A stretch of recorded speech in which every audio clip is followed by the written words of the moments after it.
রাবেয়া বসরি রহমাতুল্লাহ আলাইহা জীবন ও শিক্ষণীয় ঘটনা।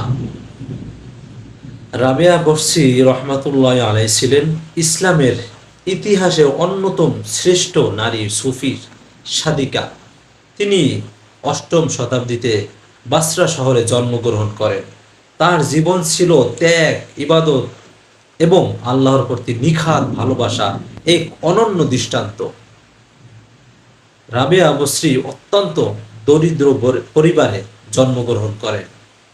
বলা হয় তিনি ছিলেন তার পিতার চতুর্থ কন্যা।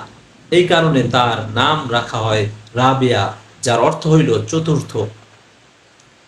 শৈশবে তার পরিবার এতটাই দরিদ্র ছিল যে অনেক সময় খাবারও জুটত না, কিন্তু ছোটবেলা থেকেই তিনি ছিলেন অত্যন্ত আল্লাহ ভীরু ও ধৈর্যশীলা। এক সময় ভয়াবহ দুর্ভিক্ষে তার পিতামাতা মারা যান। ছোট রাবেয়া একা হয়ে পড়েন। পরে এক দুর্বৃত্ত তাকে অপহরণ করে দাসী হিসাবে বিক্রি করে দেয়। তিনি এক ধনী ব্যক্তির ঘরে দাসী হিসাবে কাজ করতেন। সারা দিন কঠোর পরিশ্রম করেও তিনি রাতে আল্লাহর ইবাদতে মগ্ন থাকতেন।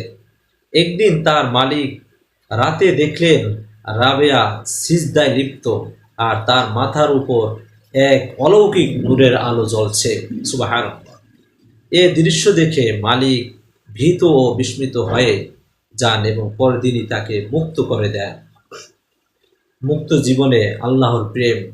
মুক্ত হওয়ার পর রাবেয়া বসরি রহমাতুল্লাহ আলাই দুনিয়ার সব কিছু ছেড়ে দিয়ে পুরোপুরি আল্লাহর ইবাদতে জীবন উৎসর্গ করেন। তিনি বলতেন, হে আল্লাহ, আমি তোমাকে জাহান্নামের ভয় বা জান্নাতের লোভে ইবাদত করি না। আমি শুধু তোমার ভালোবাসার জন্যই তোমার ইবাদত করি। এই কথাটি তার আধ্যাত্মিক উচ্চতার সবচেয়ে বড় প্রমাণ। বিখ্যাত ঘটনা আগুন ও পানি নিয়ে।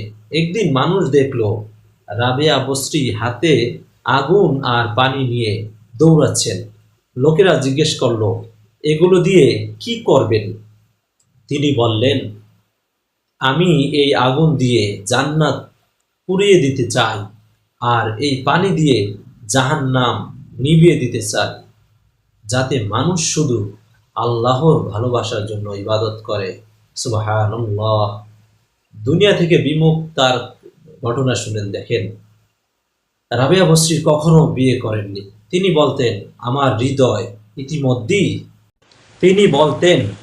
হৃদয় ইতিমধ্যেই আল্লাহর ভালোবাসায় পূর্ণ। এখানে অন্য কারো জায়গা নেই।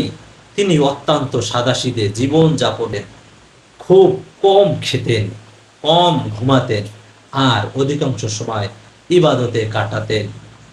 রাবেয়া বসরি রহমাতুল্লাহ আলাইহির 801 খ্রিস্টাব্দে ইন্তেকাল করেন বলে অধিকাংশ ইতিহাসবিদ মনে করেন। তার জীবন আজও মুসলিম উম্মাহর জন্য এক অনুপ্রেরণা। এই গল্প থেকে আমরা কি শিক্ষা নিলাম? আল্লাহর প্রতি নিখাদ ভালোবাসা, দুনিয়ার প্রতি আসক্তি কমানো, ধৈর্য ও কষ্ট সহ্য করার শক্তি, ইবাদতে একাগ্রতা।